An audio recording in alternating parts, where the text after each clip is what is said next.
What's up, everyone? I'm Jared Harris, and you're listening to Beats by Jer. Today, I am very excited to be talking about one of my favorite bands ever and their newest album, Hackney Diamonds by the Rolling Stones. Before we begin, I want to give a special shout out to The Spill magazine and the team at Universal Music Canada for getting me an advance copy of the record. Released last Friday, I've actually had the album sitting in my inbox since October 5th. And because life has been busy or because I'm just a mess, take your pick, I didn't realize it was there until almost a week later, which is astounding. I had a digital copy of the comeback album from the Rolling Stones in my inbox for almost a week. And I didn't know it. Crazy. While I've received plenty of major releases early in the past, this was a special moment, not only because of my love for the Rolling Stones, but this was among the biggest albums I've ever received early, and with that much notice to it as well. And rather than jumping into it immediately, I let it sit there unopened for days. I will say, the moment that I saw it, I dropped everything I was doing, almost canceled Thanksgiving, and listened to it front to back. So what is there to be said about Hackney Diamonds? I am blown away. I am over the moon to say that the album is not only amazing, but it is the greatest record of new material from the Stones since 1978, when they released Some Girls. Blue and Lonesome, along with numerous singles released in the last 2 decades, are definitely exceptions to this. Doom and Gloom, Living in a Ghost Town being shining examples of modern Stones excellence, and Blue and Lonesome being a spectacular blues album, but covers nonetheless. Hackney Diamonds is a definite cut above any record that the Stones have released post-78. As a diehard Stones fan, I've listened to their 80s, 90s, and 2000s output extensively and have even enjoyed most of it, but it's a far cry from that of their late 60s, the late Brian Jones era, and their early to mid 70s Mick Taylor era. This is a band who were building towards their peak from 65 and hitting that summit in about 71 with Sticky Fingers. And maintaining it with Exile on Main Street in 72 and Goathead Soup in 73. This was their greatest moment in their career, and it's one thing to have a peak above the rest of your work, but for it to cover a period of nearly half a decade is a feat only achieved by some of the greatest artists of all time. 68 to 73 is not only one of the greatest creative peaks in rock and roll, but popular music as a whole. To come back 50 years later, half a century later, with a record comparable to this era, it's truly an unprecedented moment in pop culture. So let's start with the road to Hackney Diamonds. Y'all know I love a good lead-up, after all. This is the first collection of new original music from the Stones since 2005's A Bigger Bang. That is 18 years since they've released a full album of new original material. It doesn't matter how big your band is, and as a legacy band, the Stones are arguably the biggest. So big that, along with the likes of maybe Springsteen and AC/DC, you can safely say that they remain among the biggest bands in the world even today. Regardless, no matter how big you are never too big to be overshadowed by your own hype. In fact, you are perhaps even more prone to this the bigger you are. While a new Stones record has been speculated about for years, with varying posts of the band in different studios across socials, it was often assumed that it may never actually materialize. And with the passing of longtime drummer Charlie Watts, not quite founding drummer, but basically founding drummer, in 2021, it was thought that the band would only continue live. Impressively, despite this drought of new music, they continued to grow, performing larger and larger tours, particularly in the last decade. While countless reissues and live albums have been released since 2005, along with a handful of new singles on different packages, and of course, Blue and Lonesome, the demand for a new Stones record has arguably never been higher than it was now. This brings us to Angry, the first single which broke the news of a new Stones album in September. The song was refreshing, powerful, sleek, and gritty all at once.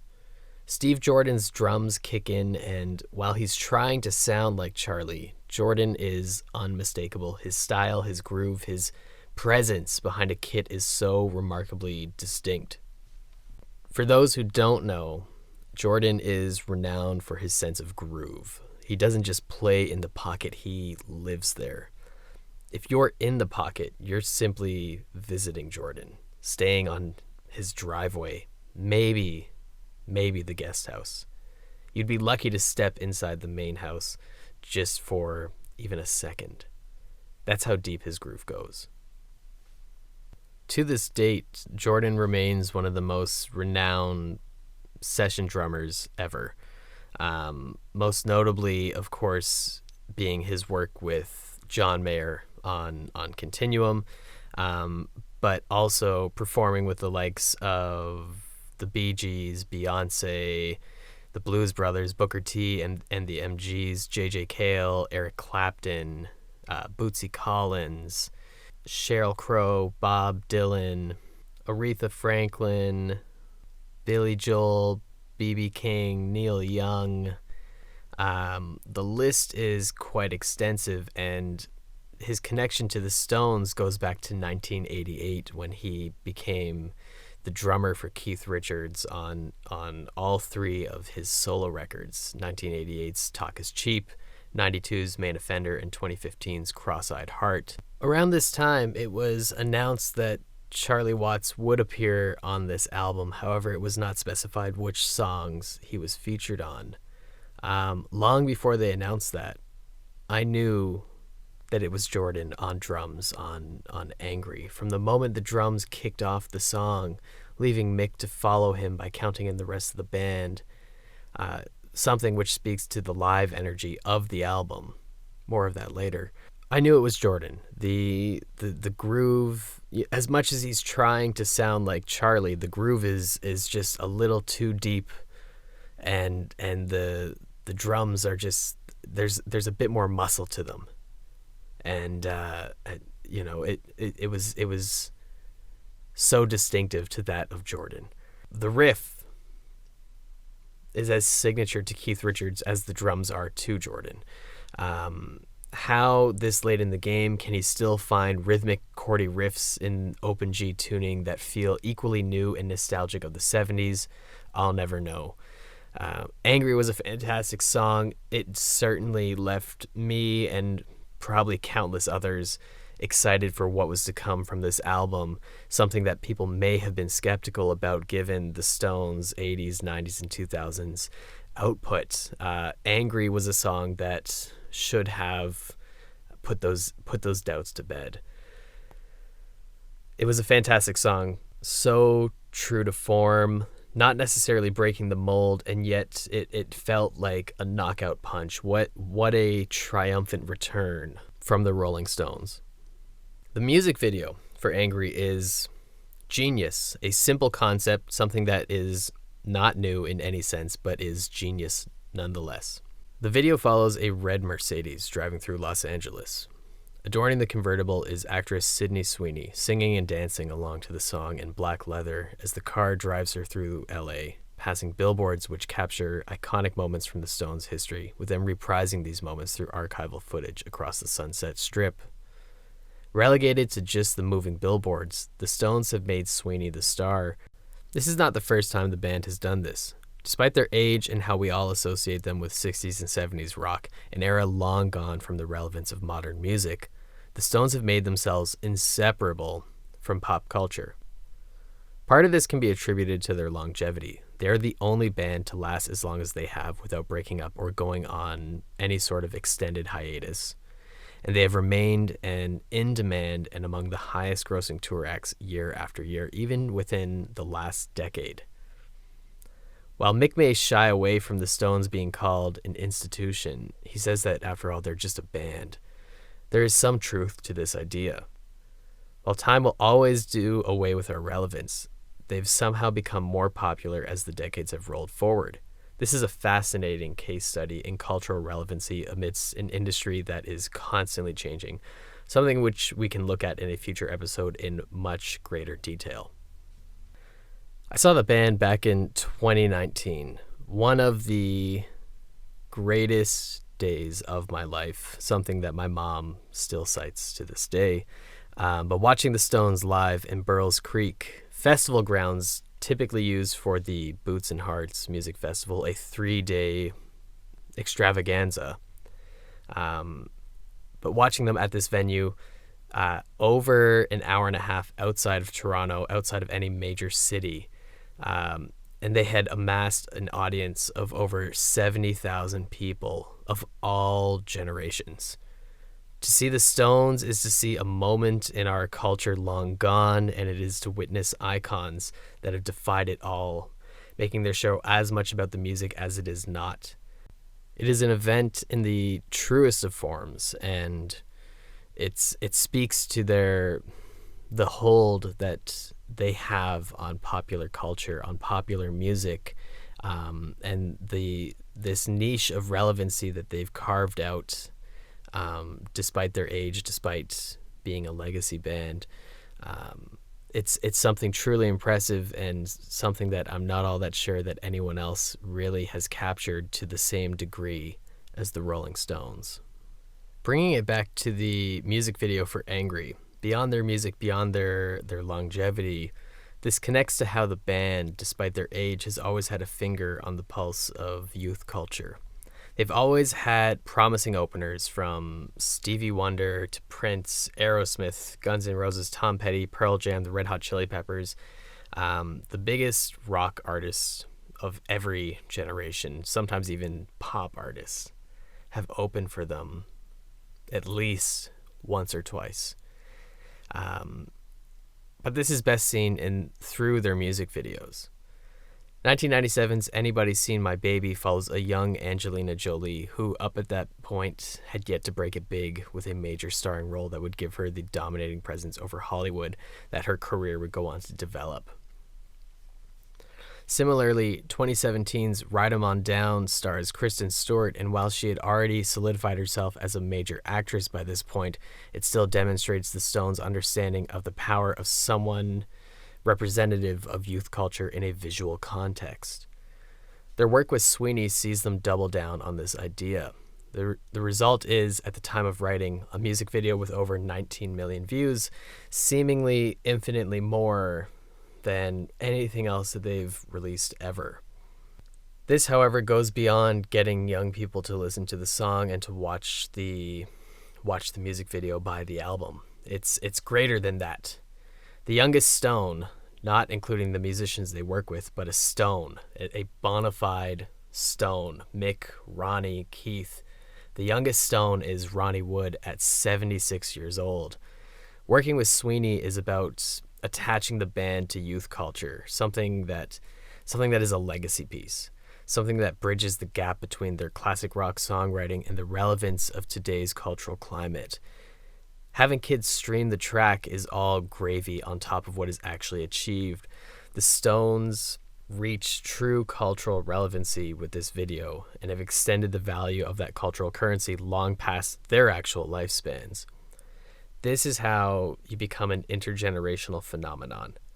Through the imagery and association of Sweeney, the Stones have forever left an imprint on modern youth culture in a way that no other legacy act has ever done, all without bending to the cliches and trends of today.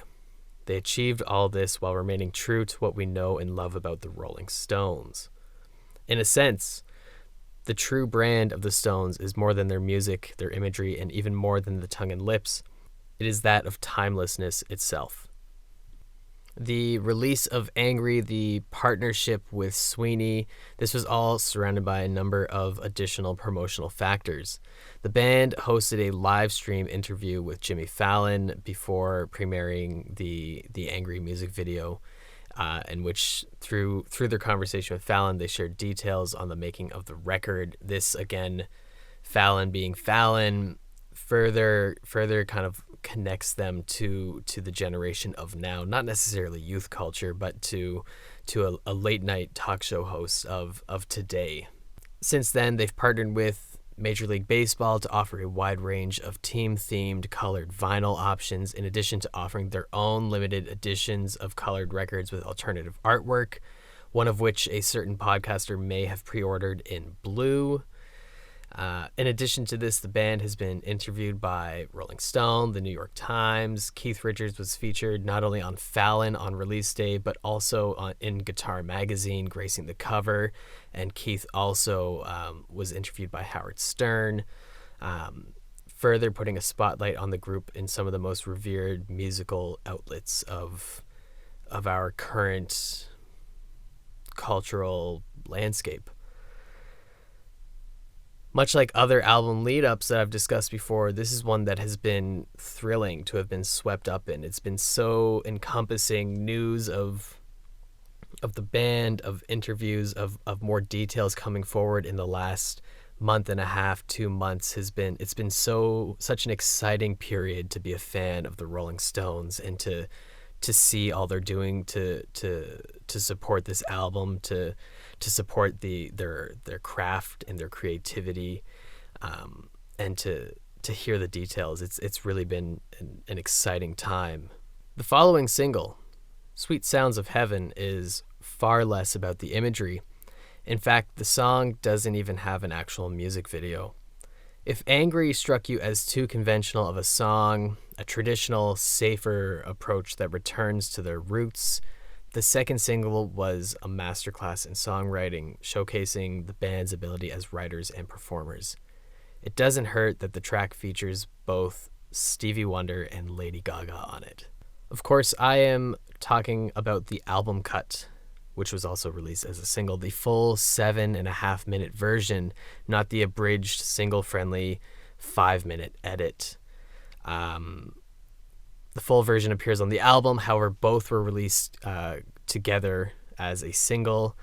The song is almost a gospel ballad. It's almost as if You Can't Always Get What You Want was adopted by a Southern congregation. Jagger's voice shines like that of someone nearly half his age, while the band's performance is tight. Wonder, in his subtle way, has a chemistry that fits in with the band as if he's been backing them for decades. Gaga has the voice of an angel.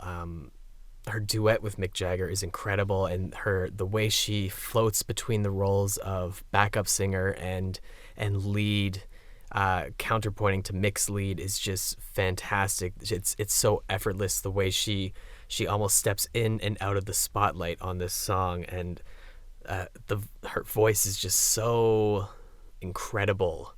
And with her and Mick, the duet between the two of them really steals the show on this track. The song erupts near the end after it's already technically finished. If you're listening to this 5-minute single cut, you're missing out. After the song ends there's an additional almost 2 minutes. And as we hear on the album, as you hear as the second track of the single release on digital services, but the song erupts after it's already finished, with Jordan taking the lead, starting a groove which really just lets you feel as though you're in the room. He starts playing after the actual ending has just enough time to breathe, just enough time to settle, just a hair. He kicks in, and Mick can be heard inviting Stevie to join again, just following Jordan. There's something to be said about the fact that Jordan, the new guy in the band, is almost leading them through these sessions, and the fact that Mick is vocally following him by encouraging others to counting them in, telling them to play on that. It's a really interesting dynamic for the Stones. But the band, one after another, joins in, feeling their place in this jam. Gaga and Mick are duetting back and forth and just building off of this church vibe. before Jordan brings the song home with the loudest, most aggressive drums ever on a Stones record. That bass playing the steady eighth notes on the crash. He is pounding that cymbal to the point where it's such an overwhelming swell of volume. The guitars crunch. Jordan drives them all home towards a climactic and just intense conclusion. The ending of this song is just so exciting. Sweet Sounds of Heaven is a striking song. It's soulful. It's church. The chemistry of the extended band, Gaga, Wonder, the horn section, it's phenomenal. The song is masterfully written, performed with the utmost taste, licks and fills slowly making their way into the song in frequency and intensity the deeper we get. Gaga has previously joined the Stones on stage, but in this setting compliments Mick like perhaps no one else could. If you had any doubts that Angry was just some flash in the pan, Sweet Sounds of Heaven was released as a means of truly showing the conviction the band has had during these sessions. If Angry was the knockout punch, Sweet Sounds of Heaven was a much-needed moment of grace, a juxtaposing dynamic the band has danced with their entire career. Dangerous proto-punk to pop music, grit to glimmer. Amazingly, the song emerged in this fashion almost accidentally, purely out of coincidence. From the way that Ronnie Wood tells it, it sounds as though that Gaga was planned to be on this record, and on the day of recording, she was in the studio, humming along to what she thought she would be doing, writing her melodies, her arrangements, and just before the sessions for this song began, Mick heard her humming and said, "Yep, that's it, let's go cut it." So Gaga's involvement marks a level of spontaneity. However, Wonder's appearance is even more spontaneous. 2 days before the session, producer Andrew Watt was apparently hanging out with Stevie and had mentioned that he was working with the Stones. Naturally, Stevie wanted in on the action. Stevie's history, of course, with the Stones goes way back into the 70s when he toured with them. But Stevie wanted in. Andrew said he had to check with the band. So Andrew came in the next day, the day before the sessions for Sweet Sounds of Heaven, had mentioned that he was hanging with Stevie and that Stevie wanted to play on the record, basically asking the guys if that was cool. And as a teacher, we believe there's no such thing as a stupid question, but what a ridiculous question. Is it cool if Stevie Wonder plays piano on this song? The Stones felt the same way. They were astounded that he wanted to be a part of this record, and he was invited in with just a day's notice. Ronnie reflected that, stating, "We were like kids watching him play," which of course speaks to the brilliance of Wonder, but also the musical spirit, the curiosity amongst the Stones. And it's astounding that such an incredible collaboration came about on a day's notice purely by coincidence. And the album is so much stronger because of that. This seems like as good a moment as any to sidestep and look at this record from a production perspective. In the lead up to the release, much has been said in a wave of press that the band has been indulging in, and it all kind of circles back to Andrew Watt. I've said it before and I'll say it again. Watt is the hottest new producer on the block and has a habit of turning out later career highlights of incredible quality. After making a name for himself in the pop circuit with the likes of Cardi B, Shawn Mendes, Miley Cyrus, Camila Cabello, and Post Malone, he's more recently been making waves with records by Ozzy Osbourne, Elton John, Eddie Vedder, and Iggy Pop. Not only does he seem to get the best out of these artists, conjuring musical territory that is both new and reminiscent of their glory days, but he has an impressive Rolodex of artists who he calls upon to back the artists that he's primarily working with. Do you want to hear Jeff Beck, Chad Smith, Duff McKagan, Elton John, or Tom Morello back Ozzy? You can. Want to hear Smith, Duff, Taylor Hawkins, Travis Barker, or Dave Navarro jam with Iggy Pop? You can. What about Smith, Benmont Tench, Stevie Wonder, Elton John, or Ringo Starr collaborating with Eddie Vedder? You can. And you have Andrew Watt to thank for this. He's living the dream, working extensively with some of his favorite artists that he grew up listening to, and even crazier is that his heroes are dying to work with him. What an incredible feeling that must be. For Hackney Diamonds, Watt sought to create as much of a classic 70s feel for the band. Almost everything was recorded live off the floor using predominantly all vintage gear, much of which, of course, belonged to the Stones, but some items had been curated and provided by Watt himself. One in particular was a 1969 Ampeg Dan Armstrong Lucite guitar, the translucent bodied guitar that Keith had used on the Ed Sullivan Show in 1969, a prototype that was given to him at the time. The guitar was famously stolen, and while he secured a few replacements for the tour of Exile on Main Street, Keith would soon move on from that sound. Watts tracked down an original for this record, along with other classic amps, heads, and instruments. Recorded in a range of studios around the world, many of which the Stones have history in, many, if not all the songs, were cut live off the floor with no more than 3 takes, for the most part. An impressive feat for any band, and an impressive job for the sound engineers in particular. This is a fantastic sounding record from a tonal perspective. The guitars, the vocals sound perfect, like they were pulled straight from the 70s, while the drums, a challenge to make sound good in any context, have an incredible tone to them. Jordan's drums have so much depth, so much warmth to them. The wash of his cymbals, the punch of his kick and snare.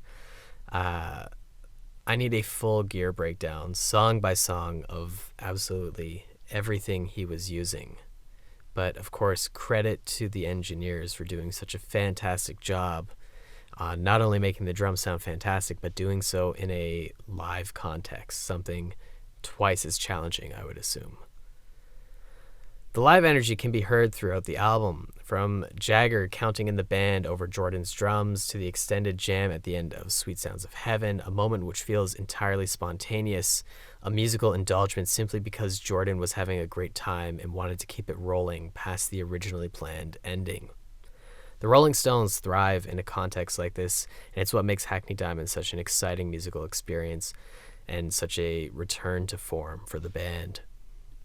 As stated, Watt has such a collaborative approach to making records and creates such an exciting environment that it's inviting for additional musicians to join in on the music making process. And on this subject, there are a number of collaborating artists providing musical highlights for the album. Let's start with the loudest and perhaps the most aggressive song to come from the Stones in decades, Bite My Head Off, featuring none other than Paul McCartney on a fuzzed out bass. The song feels reminiscent for the useful bombast of Rip This Joint or Bitch. It's scathing, fiery, explosive. It's so in your face. It's so heavy. It's such a fantastic song. It's so exciting to listen to.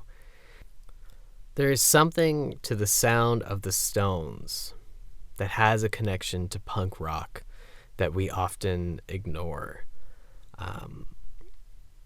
Keith once recalled that Exile on Main Street was the first ever grunge record, accrediting this to its live and rough tone and its darker energy. And there is a connection to punk rock that the Stones have. Much of the energy the band brought to the blues, particularly in the early 70s, was that of a punk band. The line between the Stooges and the Sex Pistols, 1969 to 1975, is incomplete without the brief intersection from the Stones. This largely, of course, comes from Jagger, and while he is now Sir Mick Jagger, He was once the face of anti-establishment and rebellion throughout the 60s and some of the 70s, until, of course, Johnny Rotten and Sid Vicious came around and made them the establishment. I say all this because Bite My Head Off harkens back to this idea of the Stones being proto-punk in many ways, especially in the context that their live shows from that late 60s, early 70s era were. By the late 70s, the band was at a crossroads looking to reinvent themselves, and they pursued pop music, inspired by funk, soul, and a little bit of disco. But somewhere, in another reality, they took a nod from the Sex Pistols and doubled down on a harder blues sound. I, for one, would be very curious to hear if there were any tapes that reflected this. As for Paul's involvement, another Sir. Keith said it best. Paul happened to be in town and we couldn't keep him away, bless his heart. And hey, if you can get one of the Beatles to play on your track, you do it. It's a surprising turn for a collaboration between the Beatles and the Stones to take a heavier, harder-hitting direction, but it's one that significantly elevates Hackney Diamonds, while also highlighting a often ignored and forgotten about energy that the band shares with classic punk rock. This brings us to Elton John. At this point, we're just a couple nights short of a round table. Elton performs piano on a pair of tracks. The first, Get Close, follows a traditional Stones strut in the verse, followed by a poppy, catchy as all hell chorus. The song is jangly, and Jordan grooves so hard. Again, just this muscular attack on the drums. You either get it or you don't, and to be honest, I don't know how to elaborate on that.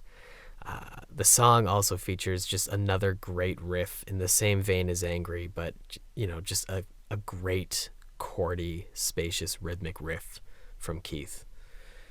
With the percussion and the drums, those washy dinner plates that Jordan is using for hats, and the shaker, it's such a deadly combo together.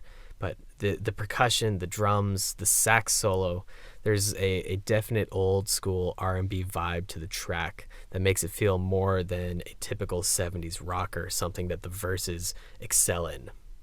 The only thing that would have made this better is if the solo was pulled from the archives, getting the late and longtime sax player Bobby Keys on the record just for old time's sake, something that probably would not actually be possible, unfortunately. While John's additions to the song feel minimal, you cannot argue with the results of Get Close, one of the strongest songs on the record. John's second appearance on the record is much more overt. Appearing on the track Live by the Sword, this song feels like a classic Stones song, maybe an unearthed collaboration between the band and producer Tony Visconti, who had of course worked with T-Rex and David Bowie. This is early 70s glam rock in spectacular fashion, and it sounds so fresh simply because nobody writes songs like this anymore at all. Glam rock like this existed for just a couple years in the early 70s and seemed to become this passing fad, but the Stones do it oh so well. John is slapping the keys, adding a lightness to Keith and Ronnie's crunching guitars. Keith has famously referred to his approach to the guitar with another guitar player as the ancient art of weaving, this intertwining process where chords and arpeggios and riffs and lead lines and licks all bleed together, and you don't, as a listener, you don't really know which guitarist is playing which line and which line is separate from another track that was layered on top of it, as all of these different techniques and players kind of bleed together, blurring the lines. And while this is a dynamic that has made the Stones, it's central to the Stones. It was there with Keith and Brian Jones. It was there with Keith and Mick Taylor. He says that him and Ronnie, the chemistry they have, the way that they can effortlessly, unspokenly weave these parts together, it's the best he's ever been able to do it with anyone else. And in a song like this, it's abundant on Get Close. It's there throughout this record. The ancient art of weaving is so subtle, but it shines through just like it does on all those classic Stones records. Between these two tracks, it is amazing that it took until now, over 60 years into their career, for the Stones to actually successfully invite John into the studio with them. Both of these songs are incredible. And to be honest, I couldn't tell you if I preferred Wonder with the Stones or John. Both just their contributions to this record were so incredible. Live by the Sword shines for another reason. It features original Stones bassist Bill Wyman. Furthermore, it is one of two tracks that features Charlie on the drums. This iteration of the Stones, Mick, Keith, Ronnie, Bill, and Charlie hasn't existed since 1989, making this such a special moment. Perhaps the song sounds like an immediate classic because of this, the musical dynamic that runs through it all, the DNA of all these players, once again playing together. Truly, you could make a playlist of classic tracks and slip in Live by the Sword, and it would be a perfect fit, making it a definite highlight for the album. Charlie also appears on Mess It Up, a fun pop song that sounds like a higher quality of what the Stones wish they could have achieved in the 80s. A straight-ahead rocker in the verse, a dance track in the chorus accented by Jagger's falsetto and rhythmic funk guitar. Steve Jordan is one of my favorite drummers ever. Almost any act would benefit from his presence. However, the spirit of Charlie is dearly missed on Hackney Diamonds. For years, Keith has spoke about how much, through his simplicity, that Charlie brings to the band, crediting everything the band has become to him. After all, when they started, they wanted Charlie in the band so badly, but they just couldn't afford him. Shortly after hiring him was when their career took off. That's how Keith tells it. He refers to him as the rock to his roll, the foundation of everything that there is in the band. To hear Charlie and the boys together again for one last time across a pair of new tracks really is such a wonderful addition to the legacy of and memory of Charlie Watts. While many, if not all of the collaborations on this album make up for some of the strongest moments on Hackney Diamonds, it would be foolish to count the Stones out as a unit. From the country blues of Dreamy Skies to the driving whole wide world, Hackney Diamonds is a stellar record. While Sweet Sounds of Heaven may be the emotional center of the album, for me, this comes from Tell Me Straight, the ballad sung none other by Keith Richards. This melancholic ballad can stand beside some of his greatest tracks. You Got the Silver, Happy, Before They Make Me Run. There is something so timeless about Keith's gravelly alto voice. He sounds like a worn-out leather jacket. You know there's a story to be told, but the jacket, despite its wear and tear, remains reliable and, if anything, has become even cooler the more aged it has become. The song takes a reflective tone, while much of the album feels triumphant, a celebration of the Stones' comeback in spectacular fashion.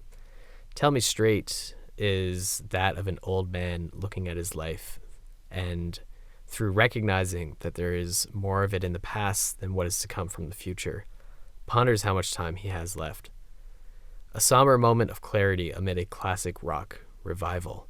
This song demonstrates such a powerful push and pull with the rest of the record, something that is so true to the nature of Keith. The epitome of coolness and a totem of the blues lifestyle and the hard living associated with it, you need not look beyond Keith for the understated coolness and the sense of soul that is both the heart and sense of danger at the core of the Stones.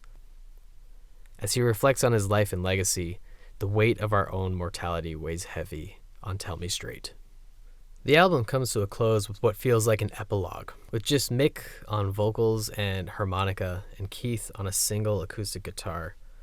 Watt wanted to capture the Glimmer Twins for something especially special. The iconic duo was covering Muddy Waters' Rolling Stones Blues, the song in which the band nicked their name, taking them back to their roots as London's hottest blues cover band.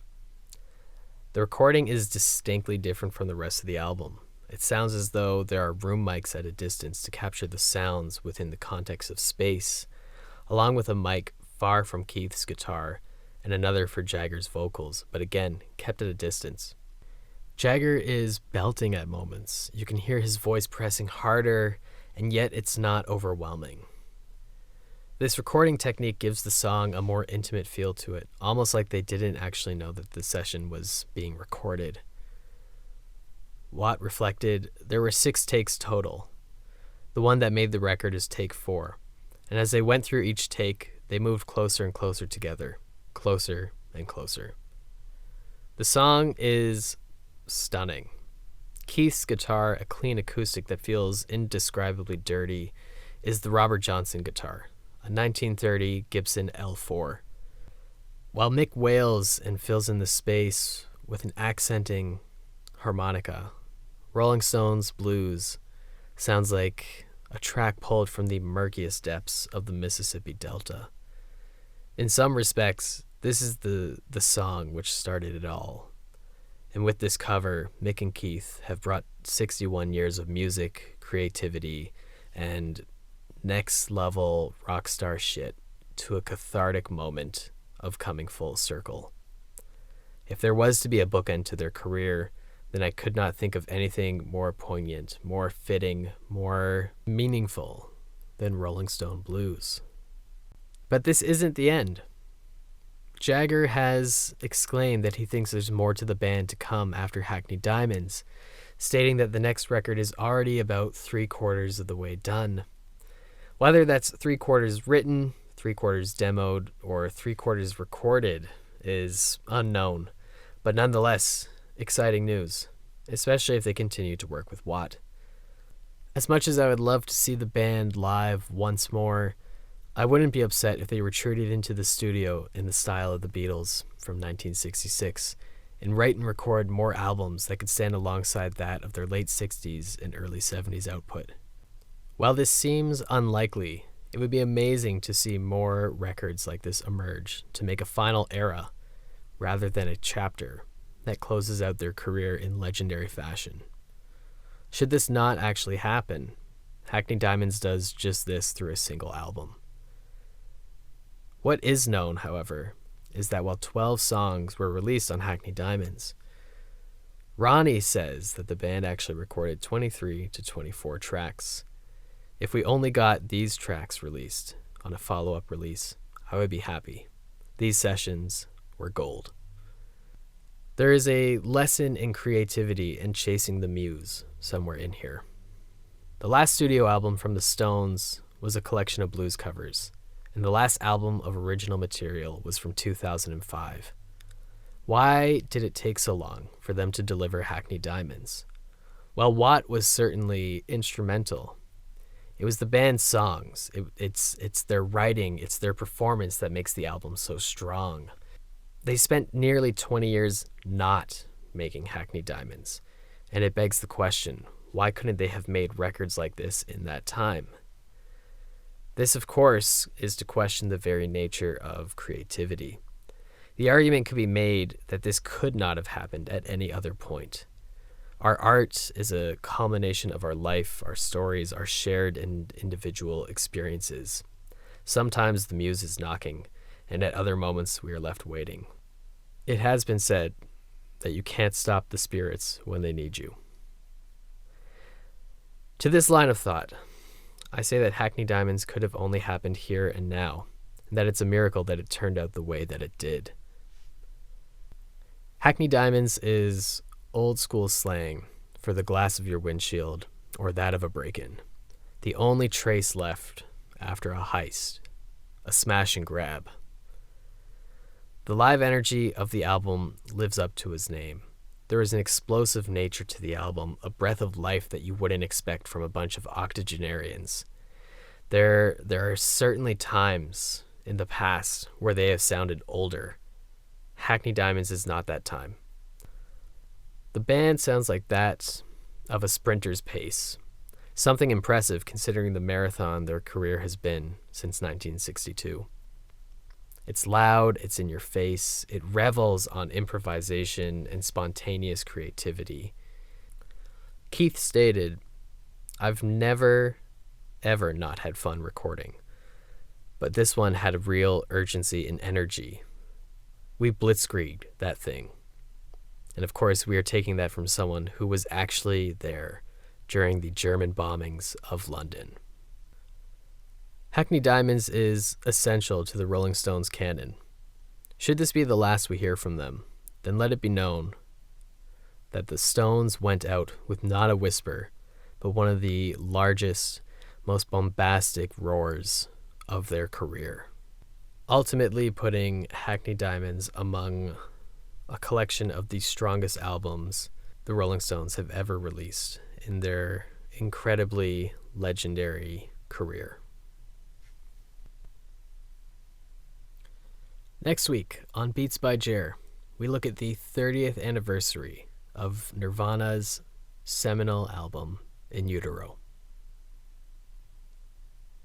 I'm Jared Harris, and this has been Beats by Jer.